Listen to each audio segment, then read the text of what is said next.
lang. Bawal mag-lie. At yak namang walang lulusot sa aming lie detector machine. Kaya dapat NGL, Not Gonna Lie with Kim. And Susan. Susan, ang bisita natin ngayon talaga namang pinag-uusapan dahil sa kanyang murang edad, tatak na ang kanyang genius role bilang si Dr. Annalyn. Ay, naku na, sinabi mo pa, Kuya Kim. Isama pa, Kuya Kim, yung all-out emotions niya sa maiinit na mga eksena sa afternoon serye na abot kamay na pangarap. Mga kapuso, live na live nating makakakwentuhan si Doc Annalyn herself, Jillian Ward! Yan, Jillian! kinakabitan lamang ng ating Si lie detector Trudis, machine. Trudis, siliit. Trudis Lee. Hi, Jillian! Hello po. Pero ngayon, Medyo, hindi na siya oh. Trudis liit. Dito ka para Hindi na siya. Medyo urong mo si ano. Ayan. Kailangan Yan. ikabit natin yung ating lie detector machine, di ba? Dapat ikabit yan. Pero, alam mo, Jillian, habang kinakabit yan, kamusta ka? Relax ka lang, no? Okay ka lang naman, no? Okay lang naman. Actually po, galing po akong taping. At talaga? first year anniversary po namin today. Ah, talaga? First Wow, year. nakailang taon na, balita Alam mo, ko. yung abot kamay niya, tatagal 5 taon yan. Oo nga. Naku, sana po. Oo. Kasi it's going so well. Ay, naku naman, Yes, inabangan ng tao. ang dami na-inspire, At ang di ba? balita ko, marami na raw kumukonsulta sa'yo bilang doktor. Meron pong iba na nagbibiro po, actually. At balita ko rin, parang gusto mo na rin kumuha ng kursong medicine. Oo. Well, naisip ko po siya, Talaga? pero Na-inspire ka? na-inspire po ako. Oo. Okay, Kuya Kim. O, simulan natin. Jillian, para NGL or Not Gonna Lie with Kim and Susan, ang ating kwentuhan, gagamit tayo ng lie detector machine na kasalukuyang kinakabit ngayon kay Jillian. At magtatanong kami, sasagot ka, Jillian. Oo, yeah. Wala, nakakakaba po ito. Wala naman At pala- sasabihin sa atin ng examiner kung nagsasabi ka ng truth Or lie. Okay. Okay? Ayan. At syempre, bibigyan ka namin ng chance to explain Ay, bigyan ang natin. iyong sagot. Yan. Okay. So, Jillian, hawakan Ayan, mo ito. hawakan mo ito, hay. truth or lie, Yung ha? dalawang ano na T yan. or L. Handa ka na ba, Jillian? Di ba po, pag bumilis yung heartbeat, nagiging lie siya? Eh, ang bilis po ng heartbeat ko ngayon. Sige, bigyan na natin kay Mr. Kinakabahan to, ako, okay. lie detector operator. Ay, ito, Jillian. Tanong Ito, mo natin si Mr. Lie Detector. Ah. Sir, ready ka na ba? ready ready ka na. na? Okay, Okay. ready na. Ito na, Jillian. Ang unang tanong. Tumatak ng husto ang karakter mo noon bilang si Trudis Liit na makulit at mausisang bata. Ngayon dalaga ka na, makulit at matanong ka pa rin daw? Yes. Truth? Yes Truth po. Truth. or lie? Huwag Or mo lie. na sumagot. Ay, Truth? sorry po, hindi pala sasagot. sorry po, na-excite po ako. Ganyan sige. din sa tunay na buhay si Jillian. Ay, Oo talaga nga, may eh, sinungaling. napaka... Truth or lie? Truth. Truth. Lie detector, truth or lie? Ba, Truth. truth. Okay. Yes, kasi matanong po talaga ako, kahit po sa taping sa mga doktor po namin doon, mahilig po ako magtanong sa kanila. And madaldal din po Ano talaga. tinatanong mo ngayon? Kadalasan anong tinatanong mo? Like, paano po gawin yung sa isang eksena? Kunwari po may mga pinapagawa po sila. Like, last time po pinagawa sa akin yung Heimlich Heimlich maneuver. Opo, ganon. So, mahilig po ako magtanong, saan po ba ilalagay yung kamay, ganon. As in, Natuto ko naman ng Heimlich maneuver. Opo. Sino pinag-experimentohan mo ng Heimlich maneuver? kasi sa ka-eksena ko po kasi siya. Pero syempre, hindi po totoo dahil masakit po yun. Sakit yun, no? Oo, masakit Sa po diaphragm yun. kasi yun. eh. Oo. Para sa pangalawang tanong, eto na. Bago ka pa man naging Doc Annalyn sa abot kamay ang pangarap, totoo ba na pinangarap mo noon na maging isang doktor? Truth or lie? Truth? Truth. Not gonna lie with Kim and Susan. Lie I detector, think so. truth or lie? Truth. Truth. Okay. So ngayon, gusto mo pa rin maging doktor ka?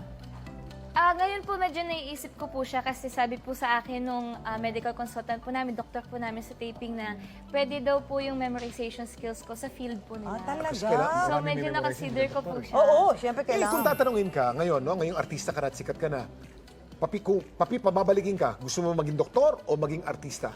Anong pipiliin mo sa dalawa? Sobrang love ko po kasi yung pagiging artista. Oh, syempre And parang buong buhay ko po, ito lang din po talaga yung ginagawa ko po at pangarap ko talaga. Okay, ito, Jillian, para sa pangatlong tanong, ikaw na ang binansagang The New Teen Queen at mas nakilala ka pa sa role mo ngayon. Totoo ba na nahirapan ka sa mga eksenang ginampanan mo bilang batang doktor? Truth or lie? Truth or lie? Not gonna lie, Kuya Kiwim and Miss Susan, truth. Truth not. Lie detector, truth or lie? Ay! Uwe! Ay! Hindi ka raw nahirapan. Hindi, actually, Well, ngayon po, hindi na masyado siguro po nasanay. Pero nung una po talaga, as in, iniiyakan ko po siya sa... Talaga? Mag-isa po sa kwarto na sobrang nakaka-stress po kasi siya kasi kailangan po, ang mga medical terms is in order po talaga sinasabi. Tama po yung pronunciation. Pero ayun. So maaaring true, tapos naging Oo. bumali na pagkatapos. Bumali. Pwedeng ganun yun eh. Tumalon Pwedeng ganun. siguro doon sa ano, no, talagang... Pag tumatalo kasi heartbeat mo dito nakikita. Actually, bumilis mo talaga yung heartbeat ko kasi naalala ko po yung mga memories ko nung start ng show. Na talaga kinabahan ka rin, oh. Ito naman, Yan. susunod na tanong. Totoo ba dahil sa kasikatan ng iyong karakter na si Doc Annalyn, inakala ng iba na doktor ka talaga at may nagpapagamot daw sa'yo? Truth or lie? Naganalay Kuya Kim, medyo truth. Truth. Oh, may nagkukusot. Lie detector. Truth or lie? True. Ay, may nagpapaano na sa Ano yung kanya. tanong mo? Ano tinatanong sa iyo pag nakikita ka? Kung ano-ano po, like, Like? may ano, masakit daw yung ulo nila, ganun, papagamot daw po sila sa puso. Tsaka ang dami pong mga nagbe-message po sa akin na na-admit po sa ospital. Sabi nila gusto po nila si Dr. Annalyn daw yung doktor po. No, syempre naman, gandang bata. Alam mo, ang Ay, feeling, ang salamat feeling po. mo, bakit mahal na mahal ka ng tao bilang Dr. Annalyn? Bakit? Siguro po kasi yung story po talaga namin sobrang inspirational. And si Annalyn po kasi yung character po talaga na yun is marami pong values eh. Oo. Kumbaga, Mabait na doktor. Opo, hindi lang po siya masipag na doktor at makatao. Kumbaga, hindi niya po nakakalimutan yung nanay at tatay niya din, yung family niya. Sino ang pinaka-favorite character mo sa lahat ng mga kasama mo dyan sa show? Well, sasabihin ko po, favorite ko si Dr. Annalyn. Next to Dr. Annalyn? Next, si Nanay Lynette.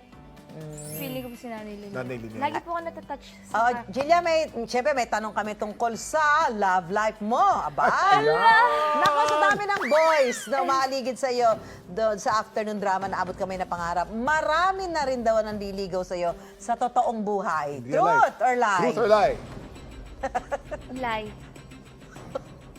Not gonna lie, lie. Lie.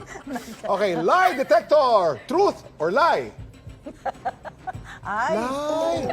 ay, nag-lie ka daw. Walang naliligaw sa'yo. Bakit walang naliligaw sa'yo? Well, hindi po kasi ako nagpapaligaw pa talaga. Pero may mga nagpapakit po. Pero kasi parang ako po myself, iniiwasan ko po muna. Sino sa mga cast members nyo ang nagpapakute sa'yo? Ay, ako masagot. Sabihin mo na. Walang makakaalam nito. Tayong tatlo lang nakakaalam Tayong nito. tatlo lang yan. Tayong tatlo lang. Ibubulong ko na lang sa inyo. Sino? Bulong mo sa akin. Sino? Tayo lang yan. Ayoko na kayo. Hindi ko sasabihin. Sige na. Ano? Basta meron sa atin lighting. Ayawan ko!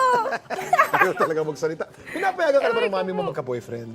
Hindi po. Hindi po. 18 Pero ka na eh. ano po kasi, mas stricto po ako sa sarili ko kaysa stricto po sa akin yung mga nasa paligid ko. Kasi parang sabi po nila, enjoyin ko po yung pagkabata ko. So ako Tama po myself, naman. parang gusto ko po mag-focus muna sa work. Magaling. Kuya Kim, isang taon na yung nakasama natin tuwing hapon sa television si Doc Annalyn. Ang trending series nilang Abot Kamay Pangarap, nagdiriwang ng kanilang first anniversary. Yay! Yes! Happy anniversary, Julia!